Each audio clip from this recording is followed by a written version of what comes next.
Paula, let's start with you first in your reporting on this. What do we know? Well, good morning. The subpoenas mark a sharp escalation in the 2-month-old committee's investigation, and members have said they are very interested in what information was known within Trump's orbit about the planning leading up to the insurrection and the decisions made that day. Now, these are the first subpoenas, and the committee has specifically targeted individuals they believe would be uncooperative. And they include Trump White House Chief of Staff Mark Meadows, former Deputy Chief of Staff Dan Scavino, former advisor Steve Bannon, and Kash Patel, a former Chief of Staff to then Acting Secretary of Defense Christopher Miller. Now, the committee is looking for a pretty quick turnaround here. All 4 Trump associates are directed to produce relevant documents by October 7th and then appear for depositions the following week. Now, CNN has reached out to Meadows, Scavino, and Bannon for comment.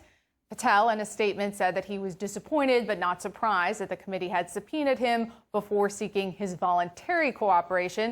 And the committee is, though, they're prepared for resistance. If these folks refuse to comply, the committee can refer them to the Justice Department and try to get that matter into court. And look, that can take some time, but the committee has said it believes the Biden Justice Department will help them pursue criminal contempt where it's justified. And, you know, Congresswoman, it's so interesting. Paula's reporting here. They know they're going to get fought on this. They know that these confidants to the former president don't want to disclose information, even if it isn't protected, even if they should disclose it. You accompanied law enforcement officers who were there, who suffered what happened on January 6th. You accompanied them up on the Hill. What do they and the American public deserve to have come out? Well, I also, in a prior life, was a chief counsel on the investigative committees during the Clinton administrations. And what we always argued, and these were Republicans obviously making this argument, is that Congress's power, investigative power, is strongest when there's fraud, abuse, and maladministration of justice. And that's what, or maladministration in an agency. And that is what is alleged here. And that's why these individuals who are very close to the president are being rightfully targeted, I would say. And if they don't cooperate and don't turn over those documents, they are not going to have any valid claims of executive privilege. And they will be able to quickly move that process through. I think the committee should already be firing up and writing those contempt reports.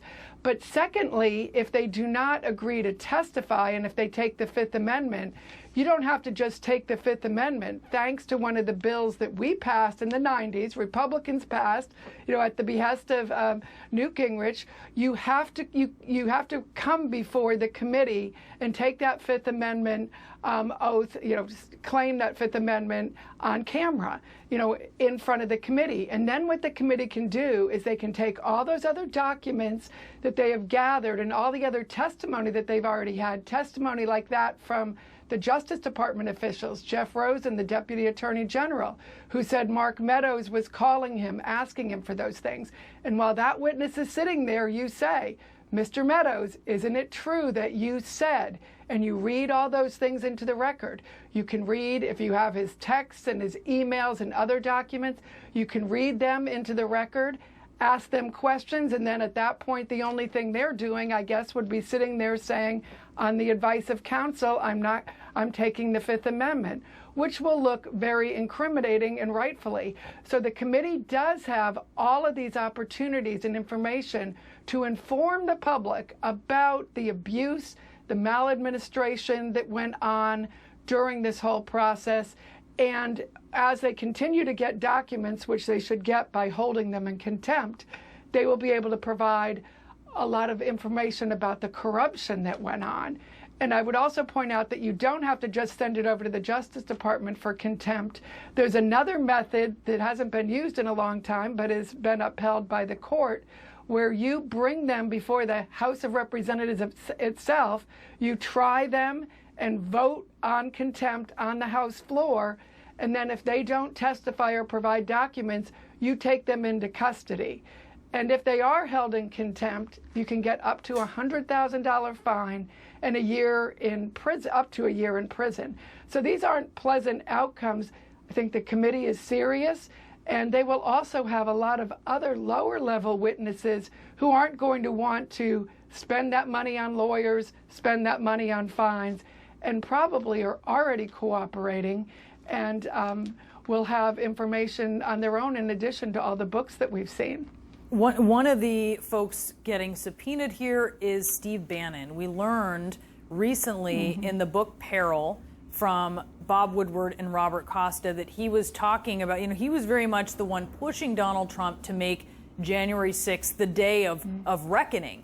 He talked about killing it in the crib, killing the Biden presidency in the crib by convincing people that it is an illegitimate presidency and should essentially just be ignored. And Bannon basically confirmed this on his podcast. Let's listen. We need to kill the Biden presidency in the crib. That was the phrase based on our reporting in that conversation. Yeah, because there's legitimacy. Just let this go what this illegitimate regime is doing. It killed itself, okay? But we told you from the very beginning, just expose it, never back down, never give up, and this thing will implode. Okay, but Paula, he knew that actually this regime, as he puts it, was legitimate. He knew that the win was legitimate. All the folks around Trump actually knew this. And yet here he is painting this picture.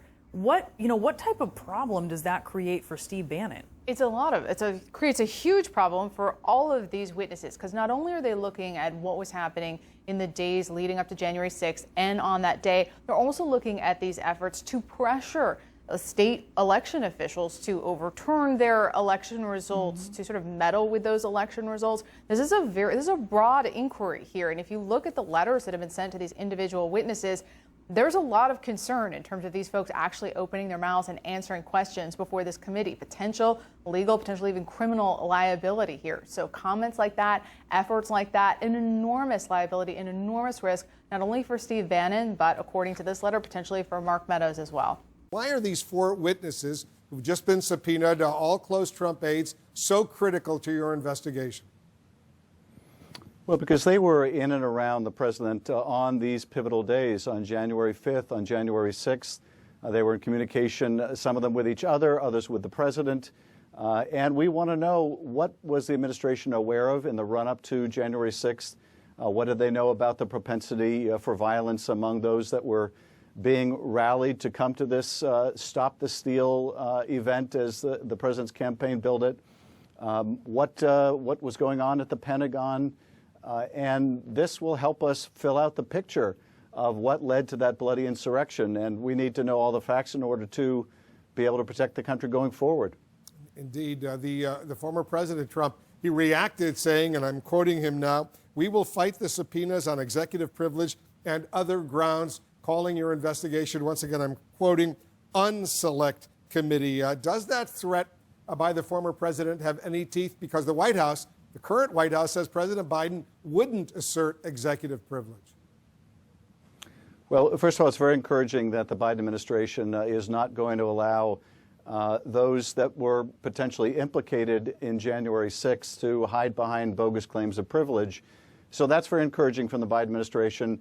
We wouldn't expect anything different from Donald Trump. Look, he spent 4 years stonewalling all subpoenas.